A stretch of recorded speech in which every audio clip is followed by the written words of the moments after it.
My name's Kayla, this is Cinnamon, Peaches, and Sage, and today I'm going to be diving into the lore about the Treasures of Ruin. I'm going to be going over what we know about these 4 Pokemon and trying to piece together what we don't know. According to Rayford's history class, the Treasures of Ruin were given to a Paldean king by a merchant from the east. It's not specified what region this merchant comes from, but since they're from the east, we can assume that it's probably a region based on somewhere in Asia. The Paldean king gave this merchant gold coins in exchange for the 4 Treasures of Ruin. This is especially interesting considering we have gold coin Pokemon in this generation. More on that in a little bit. The Paldean king traded for these 4 object Pokemon, and by dawn, his castle was destroyed. One thing to note about Rayford's story is that she says Paldean king, not Paldean emperor, so it's possible that these are not the same person. To complicate matters further, the king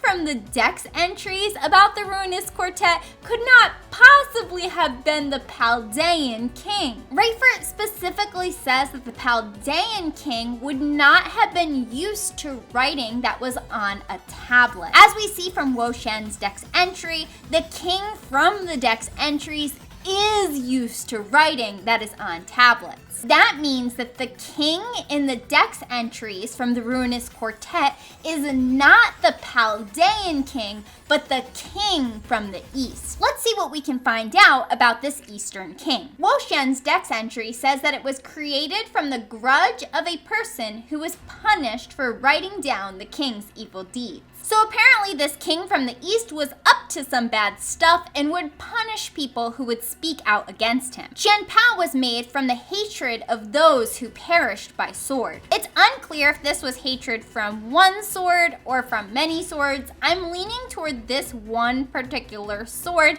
and I'm wondering exactly how many people were killed by it. Like, geez, Pokemon, that's pretty dark. Yes, it does make sense that they're dark types. Ting-lu says that it was created from the fear that was poured into an ancient ritual vessel. Obviously, you can't actually pour fear because it's an emotion, so it's more of a metaphorical type of thing. So the Eastern King performed some sort of rituals with this ancient vessel that made people feel afraid. Finally, Chi Yu's Dex entry says that it's filled with the envy for those particular beads that started a lot of conflicts. So based on all of these things, what do we know about this ancient evil king who first had the Ruinous Quartet? Well, we know this king performed evil rituals involving a vessel. Someone wrote about what the king was doing, and this person was punished for it. The king also wanted the beads and started some sort of conflict or war because of them, causing many to perish by the sword. This whole thing with the Eastern King probably happened about 2,000 years ago. That is, assuming the dates that people used these sort of objects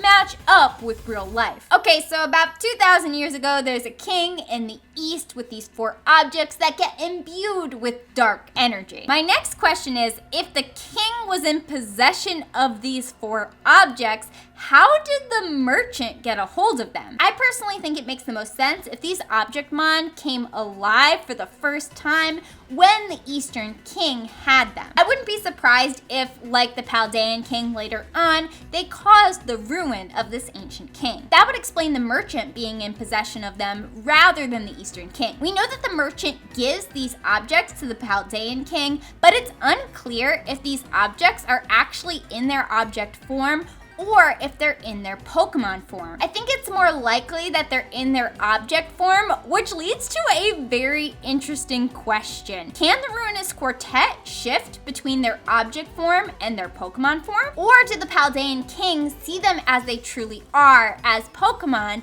but the merchant was more in control of them than the king was able to be? It seems like it's almost a Trojan horse situation where you give a ruler an object that looks harmless, but is actually actually incredibly dangerous for them. As I said earlier, the Paldean king trades gold coins to the merchant in exchange for the Ruinous Quartet. In my opinion, it would make a lot of sense if these gold coins were actually Gimmighoul. Gimmighoul and Goldengo's dex entries come right before the Ruinous Quartet. Also, Gimmighoul's dex entry says that it first formed 1,500 years ago. This would be about 500 years after the Eastern King, which would line up with this theoretical timeline. It seems like in this situation, the Paldean king didn't know the value of the coins that he had, and he also didn't know the negative value of the Ruinous Quartet objects. The merchant, by getting a bunch of gold coins, probably got a Goldengo out of this, which is a pretty fantastic Pokemon. Not to mention, Goldengo is probably not gonna destroy your entire castle. What's interesting too is that the dex entries for the Ruinous Quartet seem to suggest that these Pokemon are actually pretty innocent. The most obvious example of this is chien-pao, whose dex entry says that it likes to innocently play in the snow, but this unfortunately causes avalanches. The vessel on ting-lu's head is very heavy. It tries to keep its head up as much as it can,